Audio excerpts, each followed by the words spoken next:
Hello friends, welcome to Kalyani சுலகம். இன்றைக்கி இந்த வீடியோவில் ஒரு சூப்பரான summer special lunch box recipe தாங்க செஞ்சு காமிக்க போகிறேன். அதுக்கு சூட்டபிளான ஒரு சைட் டிஷ்ஷும் செஞ்சு காமிக்க போகிறேன். வீடியோவை ஸ்கிப் பண்ணாமல் ஃபுல்லாக பாருங்கள்.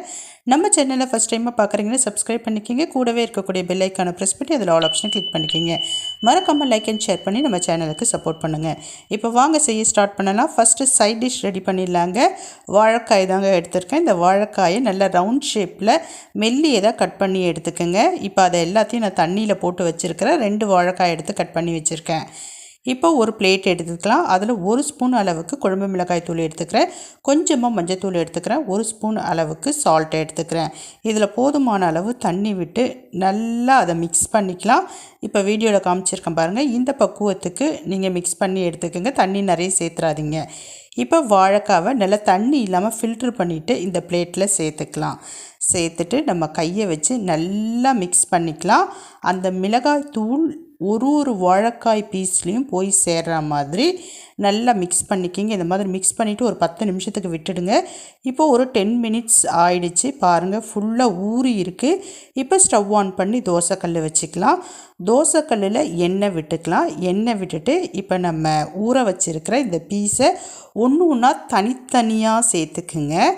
இதே ஃப்ரையை நம்ம கடாயிலையும் செய்யலாம். பட் கடாயில் செய்கிறதோட தோசைக்கல்லில் செய்கிறப்ப நல்ல கிறிஸ்பியாக இருக்கும். அதுக்காக தான் சொல்கிறேன். இந்த மாதிரி ஒன்றா தனித்தனியாக சேர்த்துக்கோங்க. தேவைப்பட்டதுன்னா கொஞ்சம் பார்த்திங்கன்னா எண்ணெய் ஆட் பண்ணிக்கோங்க. இந்த ஸ்டவ்வில் பார்த்திங்கன்னா நான் சாப்பாடு வச்சுருக்கிறேன்.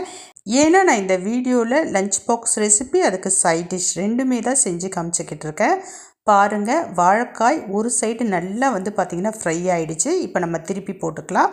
அழகாக திருப்ப வருங்க. தோசை திருப்பி வச்சு திருப்பிக்கிங்க. இப்படி எல்லாமே நம்ம திருப்பி போட்டுடலாம். திருப்பி போட்ட பிறகு ஓரளவுக்கு எண்ணெயோடு இருந்ததுன்னா விட்டுடுங்க. அப்படி ட்ரையாக இருக்கிற மாதிரி ஃபீல் ஆச்சுன்னா கொஞ்சமாக எண்ணெய் விட்டுக்குங்க. இப்போ எனக்கு கரெக்டாக இருக்குது. நான் அப்படியே விட்டுக்கிறேன். நான் பாருங்கள், நல்லா முறுமுறுன்னு சூப்பராக ஃப்ரை ஆகிட்டே இருக்குது. வாழைக்காய் வறுக்கிறதுக்கு ரொம்ப நேரம்லாம் ஆகாதுங்க. ஊற வைக்கிறதுக்கு தான் ஒரு 10 நிமிஷம் ஆகும். பாருங்கள், சூப்பராக பார்த்திங்கன்னா ஃப்ரை ஆகிடுச்சு. நான் எல்லா வாழைக்காயையும் ஒரு வேறு பிளேட்டுக்கு மாற்றிக்கிறேன். சூப்பராக இருக்குங்க. இந்த வாழைக்காய் சாப்பிட்றதுக்கு ரொம்ப கிறிஸ்பியாக காரம் சாரமாக நல்லாயிருக்கும். இப்போ நான் செய்ய போகிற மெயின் டிஷ்க்கு ரொம்ப ஒரு ஆப்டான ஒரு சைட் டிஷ்ஷுன்னு சொல்லிட்டு சொல்லலாம். இப்போ நான் அதே ஸ்டவ்வில் கடாய் வச்சுக்கிறேன். அதில் எண்ணெய் விட்டுக்கிறேன். அந்த ஸ்டவ்வில் சாதம் பார்த்திங்கன்னா 3/4 பதம் வெந்துடுச்சு. கொஞ்சம் நேரத்தில் நான் வடிச்சிருவேன். அதனால் அடுத்ததாக அதுக்கு எண்ணெய் ஊற்றி கலர போகிறேன் அப்படின்றத தான் இந்த ஸ்டவ்வில் நான் செஞ்சு காமிச்சிக்கிட்டு இருக்கேன். ஸ்டவ்வில் கடாய் வச்சுட்டேன். எண்ணெய் விட்டுட்டேன். கடுகு பொரிய விட்டுட்டேன். கொஞ்சமாக உளுத்தம்பருப்பு சேர்த்துட்டேன். நல்லா ஒரு சின்ன துண்டை எடுத்து, அதாவது இஞ்சி, அதை தோல் சீவிட்டு நல்லா பொடி பொடியாக நறுக்கிட்டு சேர்த்துக்கலாம். கூடவே காய்ந்த மிளகாய் சேர்த்துக்கலாம். கறிவேப்பிலை சேர்த்துக்கலாம். கொஞ்சமாக கொத்தமல்லி தழைகள் சேர்த்துக்கலாம். இதை நல்லா கொஞ்சம் ஒரு 2 செகண்டுக்கு அப்படியே லைட்டாக ஃப்ரை பண்ணிக்கிங்க சிம்மில் வச்சு.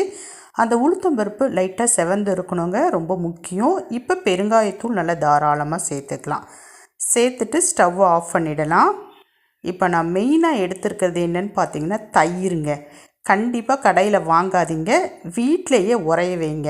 நான் முந்தின நாள் நைட்டே நல்லா பாலை திக்காக காய்ச்சி அதில் உரமோர் விட்டு இப்போ காலையில் தயிர் நல்லா உறைஞ்சிருக்கு. இப்போ தாளித்த பொருட்கள் எல்லாத்தையும் நான் அதில் சேர்த்துக்கிறேன். சாப்பாடையும் வடித்து எடுத்துகிட்டு வந்துட்டேன்.